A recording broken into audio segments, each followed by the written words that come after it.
Welcome to Stoughton Health Talk. I'm your host, Maggie McKay. There are books about it, websites, TV shows, and counselors, but until you have to declutter or downsize, it can be a daunting task, especially as a senior. So today, client relocation consultant Alesha Filiatrault will answer questions on how to get started and how to help your parents if they need it. Thank you so much for being here today, Alesha. I cannot wait to hear about this because I need this help myself, and I know a lot of seniors who do too. So this is going to be fun. Well, thank you for having me and letting me talk about one of my favorite topics. Absolutely. Let's start with, what challenges do seniors commonly face when they're trying to downsize? Downsizing can feel daunting at any age, but seniors do face unique challenges. First of all, there may be health issues or physical limitations that slow efforts or make some impossible on their own. So that's one issue, but probably the biggest one is the fact that, especially here in the Midwest, we have people that have lived in their homes for 40, 50, or even more than 60 years. So during that time, they have collected the things that they love, or they've inherited things over the decades. And each of those cherished pieces tell stories of their lives. So the other side of that, though, is that means more. So more stuff, more decisions. And oftentimes we're looking at things like decision fatigue that can be physically exhausting after making so many decisions in a short period of time.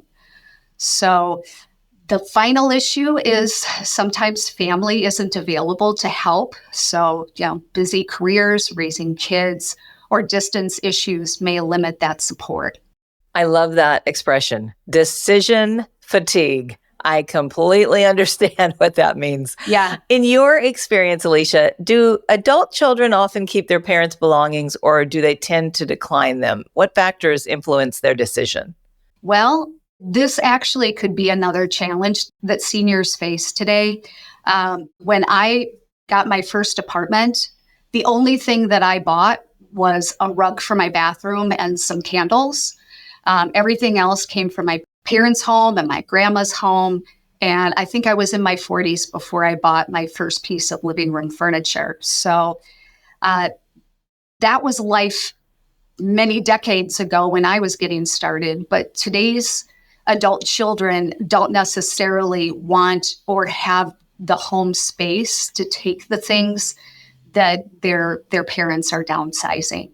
So that can be a challenge. One of the things that we try to encourage families to do is to have open and honest conversations around what they are and are not interested in taking or can or can't take, and that the seniors actually accept that. So that can be challenging because it feels sometimes personal. So as long as they understand that it's not necessarily because people don't want the things, it may be because they can't have them or they can't get them. But they may also surprise you, those adult children. I often see the most interesting things, the things that the parents may never even consider that the children would want, like the old Folgers tin with the fresh baked cookies from their childhood in the back of the closet or the cupboard that hasn't been used in 20 years. And they might be more interested in that than, say, that formal dining room set. I was just at a party the other day, and we got talking about how kids today don't want stuff. They're kind of minimalists, and they don't even want the china. And so we're all sitting around like, what are we going to do with these 4 sets of china? I mean, I guess you donate it. So where do you recommend seniors start downsizing? My first tip is where you don't start downsizing. I recommend not starting with the things that seniors are most attached to, those highly sentimental items, the things that they collected, the things that they may have inherited or been gifted. Those are hard places to get started. So I recommend staying away from the things with a lot of emotional attachment until you kind of build up your momentum of making decisions. So start off with the things that are kind of low stakes.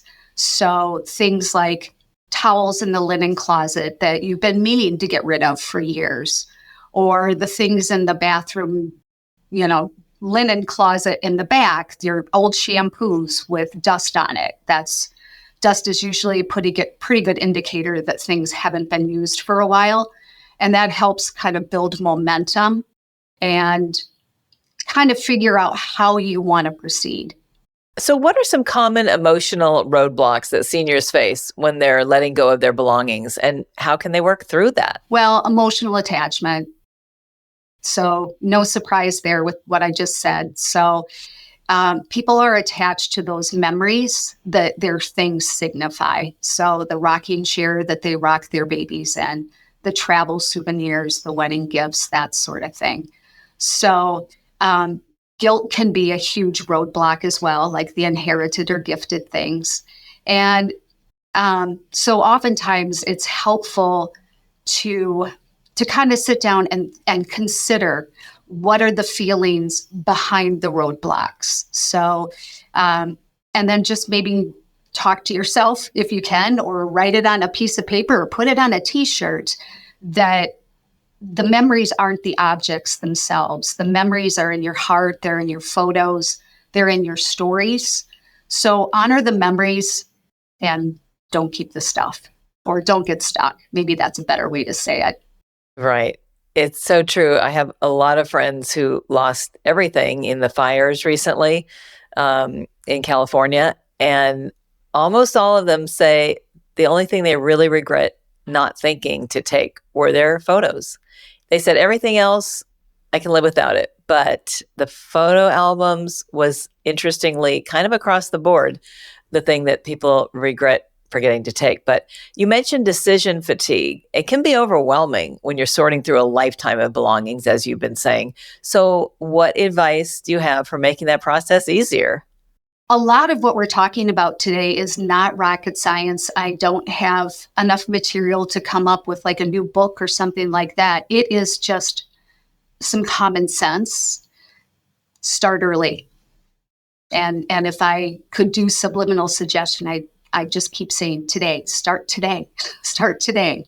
So you can chunk things out over a longer period of time, so you don't overdo with the decision fatigue or get decision fatigue because you're trying to do too much at one time. This also allows you to maybe do things like just work at it for 15 minutes. Sometimes that's all seniors can do in a day because it is such a difficult task. The other thing is, like I said before, start with the things that you don't have a lot of sentimental attachment to it.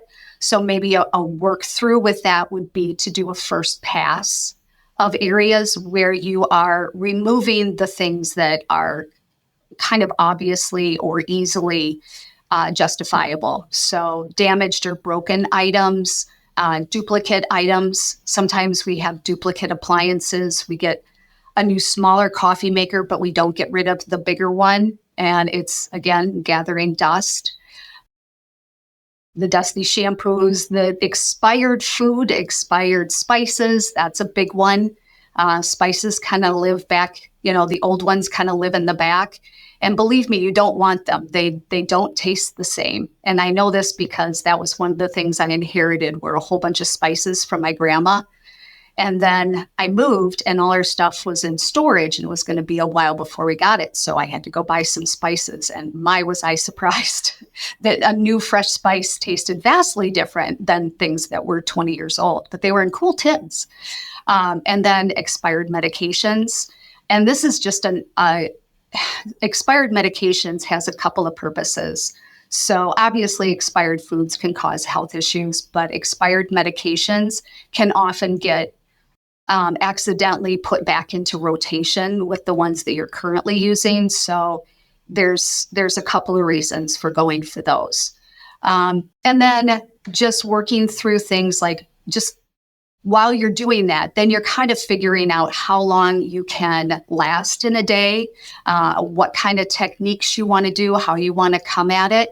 Some people do a drawer at a time or a cupboard at a time. Others like to work in a room at a time. I kind of like going around the clock, starting at whatever I think noon is in the room, and then just working my way around to kind of keep track of it. Or pick a theme for the month. We have a monthly downsizing calendar. And just for example, January is linens, February is electronics. You can come up with your own categories, but that's another approach for it. And then just, again, kind of be talking to yourself, if I haven't used this item in 2 years, it's probably time to let it go. Or if I forgot I had it and that wasn't a joy that came to me when I found it, then I probably have been good to live without it, and I can probably let go of it. What's the biggest piece of encouragement that you give someone who is feeling stuck or overwhelmed? Well, first of all, you're not alone. Most people are feeling that sense of anxiety. I do seminars on downsizing, and the moment I say the word anxiety, people look at me and they're so relieved to hear that they're not alone. So sometimes it's just that easy. You're not alone. Give yourself grace. This is progress. We're going for progress, not perfection. I see a lot of people that think that everything needs to be done just so. They want everything documented. They want spreadsheets. They want labels. And they kind of push themselves right out of being able to complete a task because they just have this idea in their head of the right way to do it. But then I have a couple of fun ones. So sit in the good chair. Wear your best jewelry or jacket and use those fancy dishes. Absolutely. Well, thank you so much, Alesha. This has been so informative and useful. I can't wait to implement some of these ideas. I really like the around the clock room idea. And I've heard that one about chunks of time, but somehow that didn't work for me. Well, I like and that's the the clock thing. idea. Thank you so Yeah, much. get to know yourself and what works for you, because what works for me may not work for you. Absolutely. Again, that's Alesha Filiatrault. To find out more, please visit WellRive.com. That's WellRive.com. And if you found this podcast helpful, please share it on your social channels. And check out our entire podcast library at stoughtonhealth.com for topics of interest to you. Thanks for listening to Stoughton Health Talk.